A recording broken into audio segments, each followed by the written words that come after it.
Dan Nabi Muhammad sallallahu alaihi wasallam datang membawa aman, membawa akhlakul karimah, membawa kesantunan. Dan Rasulullah sallallahu alaihi wasallam pernah disebutkan di antara akhlaknya Nabi Muhammad, beliau nggak pernah komplain, nggak pernah ngeluh. Sayyidina Anas bin Malik, beliau bilang, saya waktu Nabi datang ke Madinah usia saya 10 tahun. Kemudian saya khidmat kepada Rasulullah. Saya khidmat kepada Rasulullah selama 10 tahun sampai Nabi wafat. Selama 10 tahun saya khidmat kepada Rasulullah dari usia 10 sampai usia 20 di Madinah. Anas bin Malik, selama 10 tahun saya khidmat, Nabi nggak pernah komplain atas apapun. Ketika saya melakukan sesuatu yang Rasul kurang suka, Nabi nggak pernah bilang, kenapa kamu ngerjain itu? Nggak pernah komplain. Ketika saya meninggalkan sesuatu, Rasul nggak pernah bilang, kenapa kamu meninggalkan hal ini dan itu? Nggak pernah dikomplain urusan duniawi oleh Rasulullah Sallallahu Alaihi Wasallam. Bahkan Nabi nggak pernah komplain makanan yang dihidangkan oleh istrinya di rumah. Ada makanan Nabi suka, Nabi makan. Nggak suka, ya nggak dimakan.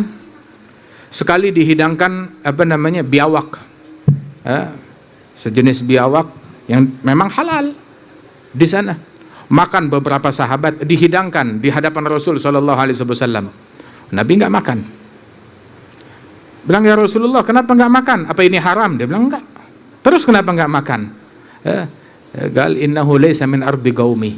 Bukan kebiasaan saya, bukan makanan dari kampung saya. Saya nggak biasa makan makanan yang seperti itu. Tidak mengharamkan. Dibiarkan sahabat makan. Dan memang halal. Bukan berarti kalau saya nggak suka atau saya nggak bisa makan itu jadi haram, semua orang nggak boleh makan. Enggak, Nabi membiarkan hal tersebut Sallallahu Alaihi Wasallam. Tidak pernah komplain akan apapun juga. Sallallahu Alaihi Wasallam. Datang ke rumahnya cari makan, nggak ada. Ketika tidak ada makanan, satu persatu rumah istrinya didatangi, tidak ada makanan. Terus Nabi bilang, idzan al-yawma ana shaim. Kalau memang nggak ada makanan, ya sudah, hari ini saya puasa. Senyum Rasulullah. Ketika ada makanan ya Rasulullah. Bilang, idzan ana akul. Kalau begitu saya berbuka, saya makan. Makan. Dihidangkan roti gandum sepotong. Terus Nabi nanya, ini roti ada lauknya nggak? Istrinya cari-cari, ya Rasulullah nggak ada lauk. Apapun juga nggak apa-apa.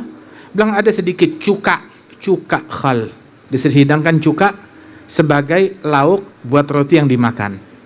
Maka Nabi cocol makan roti dengan cuka. Istrinya mungkin sampai malu, nggak enak hati. Tapi Nabi malah bukan komplain. Nabi berkata, menyenangkan hati wanita tersebut, ni'mal idam al-khal. Sebaik-baiknya lauk ya cuka ini, kata Rasulullah Sallallahu Alaihi Wasallam. Nggak ngecilin hatinya orang, menggembirakan orang, tidak komplain atas apapun juga Sallallahu Alaihi Wasallam. Dan ini akhlak seperti itu. Syekhana, guru daripada guru kami Al-Habib Muhammad bin Abdullah Al-Haddar, itu beliau dalam kitab Makarimil Akhlak, beliau bilang di antara tanda husnul khuluq, perangai dan akhlak yang bagus adalah nggak komplain dengan perangainya orang lain. Kalau kita masih bilang akhlaknya orang, wow dia nggak punya akhlak, yang ngomong juga nggak punya akhlak. Wow dia nggak punya adab, yang ngomong juga nggak punya adab. Seperti itu. Tidak komplain dengan akhlak dan perangainya orang lain. Bahkan ketika satu orang yang akhlaknya bagus ditanya, dari mana kamu belajar akhlak dan adab yang semacam ini? Maka dijawab, ta'allamtu min galilil adab. Saya belajar ini dari orang yang adabnya sedikit, dari orang yang akhlaknya kurang. Saya belajar dari situ. Loh bagaimana? Belajar akhlak dari orang yang nggak punya akhlak. Kok bisa? Apa yang bisa dipelajari? Akhlak apa yang bisa dipelajari dari orang yang nggak punya akhlak? Maka dijawab, ra'aitu jahla jahil fajtanabtuh. Saya melihat kelakuan bodoh yang dilakukan oleh orang bodoh, kelakuan buruk yang dilakukan oleh orang, sebagaimana dia melakukannya buruk, kalau saya yang melakukannya juga buruk juga, maka saya hindari perangai yang buruk. Perangai yang dianggap buruk, saya hindari. Masya Allah. Dan juga di antara bentuk akhlak yang luhur adalah jaga mulut kita dari hal-hal yang busuk. Satu pelajaran bisa kita ambil, Nabi Isa berjalan dengan teman-temannya. Saat berjalan dengan kaum Hawariyin, tahu-tahu mereka melewati seekor bangkai anjing yang udah busuk. Bangkai anjing yang udah busuk. Itu teman-temannya bilang, "Ma antana." Alangkah baunya, alangkah busuknya. Semuanya komplain. Alangkah baunya, alangkah busuknya. Alangkah kotornya, alangkah menjijikkannya. Semua orang komentar. Ditunggu komentarnya Nabi Isa apa? Nabi Isa cuma bilang, "Ma abyadha asnana." Alangkah putih gigi daripada anjing tersebut. Alangkah putih giginya. Subhanallah. Hinggap pada yang bagus, bukan hinggap pada yang buruk. Bangkai udah pasti busuk, jelek, ya nggak usah disebut. Kalau disebut emang wanginya jadi harum, busuknya jadi hilang.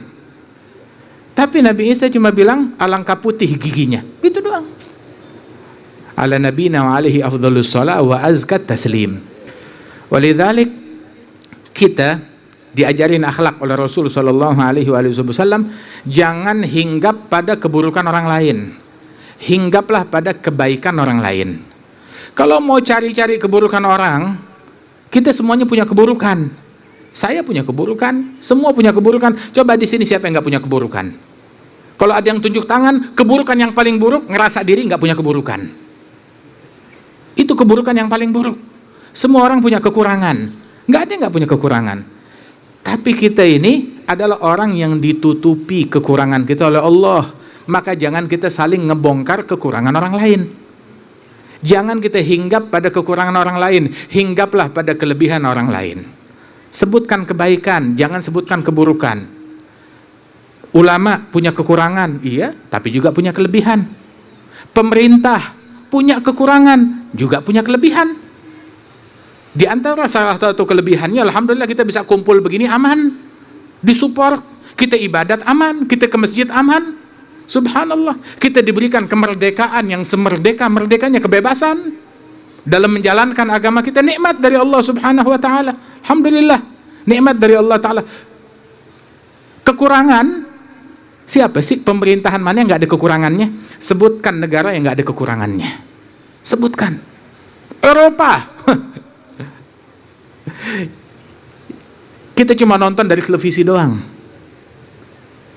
Amerika ataupun negara-negara di luar negeri sana semuanya punya kekurangan, tetapi alhamdulillah negeri kita walaupun tidak sempurna dan tidak ada yang sempurna, tetapi kita masih bisa alhamdulillah hidup enak, ngaji enak, ibadat enak.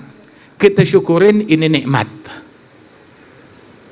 Jangan kita seperti lalat yang busuk, hinggapnya pada bangkai, hinggapnya pada nanah, hinggapnya pada kotoran. Dari seluruh tubuh bersih bagus, hinggapnya di koreng, hinggapnya di luka. Semua orang juga punya luka, semua orang juga punya koreng. Al-mu'min, al-munafik yatatabba' al-uyub, wal mu'min yatatabba' al-a'dzar. Munafik, orang munafik mencari-cari aib orang lain. Tapi mukmin yang dia cari alibi buat orang. Begitu, mungkin dia sakit, mungkin dia lupa, mungkin dia tidak sadar atau apa segala macam, mungkin ada uzur yang lain. Sampai Sayyidina Abdullah bin Abbas bilang, apabila kamu melihat sesuatu dari saudaramu yang gak enak, maka carikan dia alibi, carikan dia alasan. Dari satu alasan ke alasan yang, sampai berapa alasan? Sampai 70 alasan. Kalau tidak bisa, udah 70 alasan, gak ada yang masuk akal semuanya, maka ya mungkin dia punya alasan yang saya gak tahu.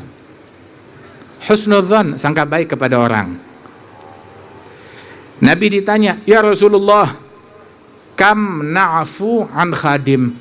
Saya punya budak, saya punya hamba sahaya, bandel, nggak ngerti dibilangin, banyak pelanggaran. Masa nggak boleh ngomelin dia? Kalau saya maafkan, sampai berapa kali saya maafkan dia? Maka Nabi menjawab, sab'ina marrah kulla yaum. Maafkan pembantu kamu setiap hari 70 kali. Kalau masih di bawah 70 kesalahan, ya sudah. Kalau lebih dari 70 kesalahan, baru kamu ngomel, silakan. Tiap hari maafkan sampai 70 kali. Dan rata-rata orang kesalahannya dalam sehari kurang dari 70 kali. Sampai begitu. Anas bin Malik bilang, Rasul nggak pernah ngomelin dia dalam urusan duniawi. Pernah Sayyidina Ali bin Abi Thalib duduk di rumahnya, tahu-tahu dia manggil bukan pembantu, bukan pegawai. Dia memanggil budak hamba sahaya, budaknya milik dia. Dia panggil fulan, fulan, fulan. Budaknya nggak nyaut-nyaut. Disamperin oleh Sayyidina Ali bin Abi Thalib, kemana itu orang? Disamperin budaknya di ruangan sebelah, ada. Lagi tiduran, cuma nggak tidur, melek. Ditanya, fulan, ya, kamu dengar saya manggil? Dengar. Kamu tidur? Enggak. Sadar saya manggil? Iya. Kamu sehat? Sehat. Saya manggil kamu dengar? Dengar. Kenapa nggak nyaut? Maka si budak senyum, dia bilang, amintu ugubatak fataraktu ijabatak. Aku merasa aman dari hukumanmu. Aku tahu kamu orangnya baik, nggak bakalan menghukum. Maka ya aku lagi malas menjawab aja. Lagi malas nyaut. Kamu punya urusan, kerjain sendiri. Aku lagi malas nyaut. Sayyidina Ali dengar begitu tersenyum, tidak marah. Malah menghadiahkan kepada budak tersebut kemerdekaan untuk Allah Subhanahu, dimerdekakan. Idhhab anta hur liwajhillah. Kamu saya merdekakan karena Allah Subhanahu wa taala. Radhiyallahu anhum wa ardahum. Akhlak yang luhur, akhlak yang bagus buat diri kita.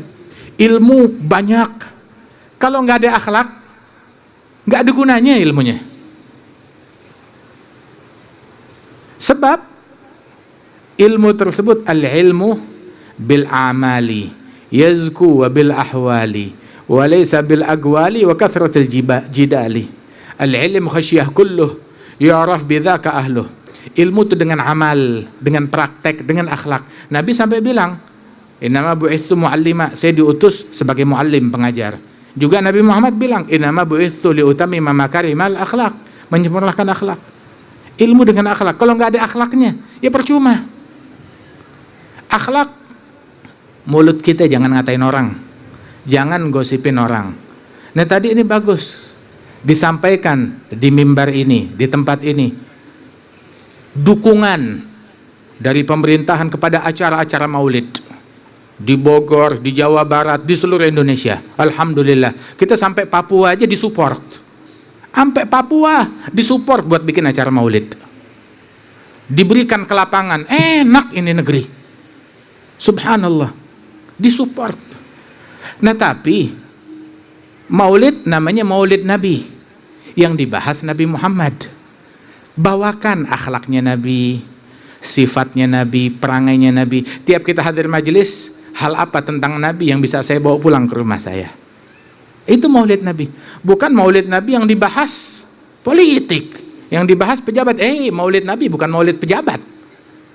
Maulid Nabi bukan maulid menteri. Kenapa yang dibahas begituan semuanya? Bahas tentang Nabi Muhammad SAW, tentang akhlaknya Nabi, ajarin umat. Perangainya Nabi, sifatnya Nabi, akhlaknya Nabi, ajarannya Rasul SAW. Kalau kita mau nanya tentang harga barang, kita perginya ke pasar. Kalau kita mau nanya tentang situasi politik, kita perginya ke DPR. Kalau kita datang ke masjid, kita mau tanya tentang Allah, tentang akhirat, tentang Rasul SAW. Makanya kita hadir maulid, kita hadir khutbah Jumat, kita hadir ke masjid, kita hadir pengajian, kita hadir haul. Kita mau tahu tentang akhirat kita, mau tahu tentang sholat kita, tentang puasa kita. Ajarin kita cara bersilaturahmi, ajarin kita saling mencintai, ajarkan kepada umat, kepada masyarakat saling menghormati, saling husnudzan. Hadir majelis, hadir pengajian, pulang dari pengajian semakin sangka baik kepada setiap muslim. Pulang dari pengajian semakin penuh kasih sayang kepada sesama. Pulang dari pengajian yang tadinya putus silaturahmi, sambung silaturahmi lagi. Pulang dari pengajian, pulang dengan hati yang tawadhu, bukan takabur. Pulang dengan hati tawadhu, nganggap dirinya saya paling rendah, saya paling kecil, saya paling nggak punya apa-apa. Itu pengajian yang benar begitu. Bukan pulang dari pengajian, ana khairum minhu, aku lebih baik daripada fulan, aku lebih baik dari ini. Pulang dari pengajian, kenapa lulusan pengajian jadi kayak iblis? Nabi Adam, hati beliau ketika berbuat kesalahan, beliau bilang, Rabbana zalamna anfusana wa illam taghfir lana wa tarhamna lanakunanna minal khasirin. Ya Allah, kami menzalimi diri kami sendiri. Kalau engkau tidak memaafkan kami, maka kami akan menjadi orang yang rugi, orang yang sial. Keluarlah dari pengajian dengan hati seperti hatinya Nabi Adam, dengan tawadhu seperti tawadhunya para nabi-nabi, aulia wa salihin. Bukan keluar dari pengajian seperti iblis. Apa tuh iblis? Dia bilang, ana khairum minhu, aku lebih baik daripada fulan. Khalaqtani min nar wa khalaqtahu min tin. Udah gitu dia mengatakan sombong pakai dalil, sombong pakai riset ilmiah. Aku diciptakan dari api, dia diciptakan dari tanah. Api lebih baik dari tanah. Mau adu ilmu kepada Allah Subhanahu wa taala. Keluar dari pengajian, ana khairun minhu, aku lebih baik daripada ustadz yang itu, aku lebih baik daripada tetanggaku, aku lebih baik daripada kelompok ini, kelompok itu, kampung ini, kampung itu. Aku lebih baik daripada pejabat yang ini, daripada pejabat yang itu. Dia lebih hina dariku, dia lebih rendah. Pengajian apa ini? Pengajiannya Rasul, ilmunya Rasul sallallahu alaihi wasallam ngajarin tawadhu. Sampai dulu kita selalu diingatkan oleh guru kita kalau kita hadir majelis, itu guru kita bilang kepada kami, Syekh Al Habib Umar bilang, tahu gak di majelis ini siapa yang paling mulia di sisi Allah? Di majelis ini yang paling mulia bukan yang di panggung, bukan yang di mimbar, bukan yang di atas, bukan yang di depan, ataupun di belakang, ataupun di tengah. Tapi yang paling mulia adalah yang menganggap dirinya paling rendah, paling nggak punya apa-apa, paling kecil. Nah, dia yang paling agung di sisi Allah Subhanahu wa taala. Kita diajarin saat berdakwah jangan menganggap diri kamu lebih baik daripada objek dakwah kamu. Diajarkan begitu. Tapi saat kamu berdakwah kepada orang walaupun dia tukang maksiat, anggap orang ini besok dia yang bakal mengambil tangan kamu di hari kiamat, nyelamatin kamu dari api neraka. Dia yang bakal ngasih syafaat kepada kamu besok di hari kiamat. Setiap satu orang daripada objek dakwah yang kita nasihati, nggak nganggap diri kita lebih mulia dari itu. Sayyidina Uwais Al-Qarni, Sayyidut Tabi'in, tabi'in yang paling afdal, yang paling mulia, yang paling agung, yang dipuji oleh Rasul sallallahu alaihi wasallam. Dia makan di tong sampah, cari makanan yang bersih di tong sampah, terus dia makan. Di sisi lain tong sampah ada seekor anjing. Anjing menggonggong dia dan dia berkata, anta kul mimma yalik wa ana akul mimma yalini. Jangan saling mengusir.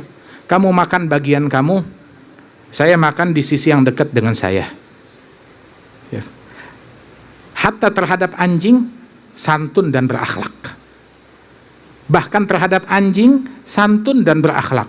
Anjing menggonggong dia bilang, kamu makan bagian kamu, saya makan bagian saya. Jangan saling mengganggu. Saya nggak punya hak mengusir kamu dengan mengklaim saya lebih mulia dari anjing. Enggak, saya nggak diajarin begitu. Tapi in juztu sirat fa ana khairu mink, illam ajuz sirat fa anta khairu minni. Kalau saya lolos melewati sirat, jembatan yang membentang di atas neraka jahanam, kalau saya lolos masuk surga, maka saya lebih baik daripada anjing. Tapi kalau saya gagal masuk dalam api neraka, maka anjing lebih baik dari saya. Adapun sekarang saya nggak bisa bilang diri saya lebih baik dari anjing, saya nggak tahu. Bahkan terhadap anjing pun juga mereka beradab dan santun. Itu akhlaknya mereka. Disebutkan satu ulama besar masuk satu negeri disambut oleh penghuni negeri tersebut, diarak di jalanan. Saat diarak di jalanan, tahu-tahu di dalam arak-arakan mereka ada seekor anjing di tengah jalan. Mau diusir, maka ulama itu bilang, jangan usir dia, jangan usir dia. Bilang, lo kenapa? Saya dan anjing, kami berdua punya hak yang sama untuk lewat di jalanan ini. Kita lewat-lewat aja, jangan pakai ngusir anjing. Dia juga punya hak buat lewat di jalanan situ. Akhlak bahkan terhadap binatang. Rasul SAW lihat dalam jihadnya waktu Fatih Mekkah, merebut kota Mekkah, membawa kemerdekaan bagi penghuni Mekkah. Ketika datang ke kota Mekkah bersama pasukan para sahabat, masuk di jalanan kota Mekkah, di situ ada seekor anjing betina baru melahirkan bayi-bayinya, dan bayi-bayinya sedang menyusu di tepi jalan. Maka ketika anjing itu melihat pasukan sahabat yang banyak, dia gusar. Maka Rasul melihat hal tersebut, Nabi Muhammad stop. Dia perintahkan satu sahabat berdiri dekat anjing itu, halau para sahabat agar tidak mendekat membuat anjing itu gusar. Sahabat suruh jauh-jauh jalannya, jangan sampai membuat anjing itu jadi ketakutan. Jihadnya Nabi memperhatikan rasa aman buat anjing, apalagi buat manusia, apalagi buat muslim. Sallallahu alaihi wasallam. Kita nggak kenal jihad kecuali yang kayak begini. Ini jihadnya Nabi Muhammad sallallahu alaihi wasallam. Hadirnya kita di majelis ini, hada fi sabilillah. Ini jihad di jalan Allah Subhanahu wa taala. Membersihkan hati kita dari kedengkian, ada jihad fi sabilillah. Husnudzan, sangka baik kepada orang, jihad fi sabilillah. Menjaga mulut dari cacian, dari komentar buruk, jihad fi sabilillah. Menghormati sesama umat manusia, ada jihad fi sabilillah. Dikiranya jihad cuma mikul golok doang. Lah, jihad ada luas, luas.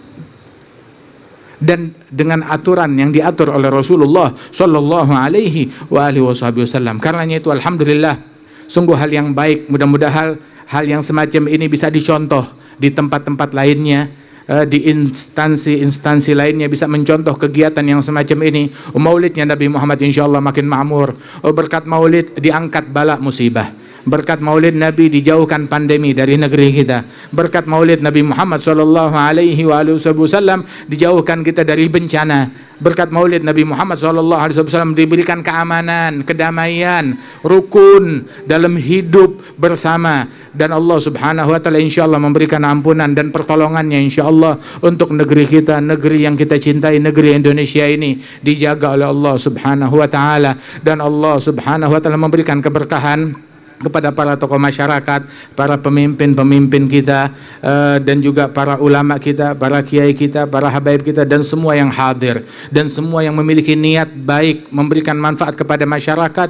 Allah Subhanahu wa ta'ala berikan kebaikan kepada orang-orang tersebut, amin ya rabbal alamin. Allahumma ja'al jam'ana hadza jam'an marhuma, tafarraqana min ba'dihi tafarruqan ma'suma, wa la taj'al fina wala minna wala ma'ana syaqiyan wala mahruma. Ihdina bihudak, ij'alna mimman yusari'u fi ridha ولا تولنا وليا سواك ولا تجعلنا ممن خالف أمرك وعصاك برحمتك يا أرحم الراحمين. أدم راية الدين القويم في جميع الأقطار منشورة، معالم الإسلام والإيمان بأهلها معمورة، بأهلها معمورة، بأهلها معمورة معنا وصورة برحمتك يا أرحم الراحمين. وصلى الله على سيدنا محمد النبي الأمي وعلى آله وسلم والحمد لله رب العالمين. السلام عليكم ورحمة الله وبركاته.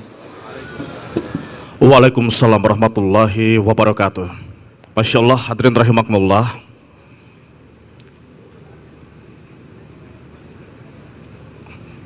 Demikianlah tausiah yang telah disampaikan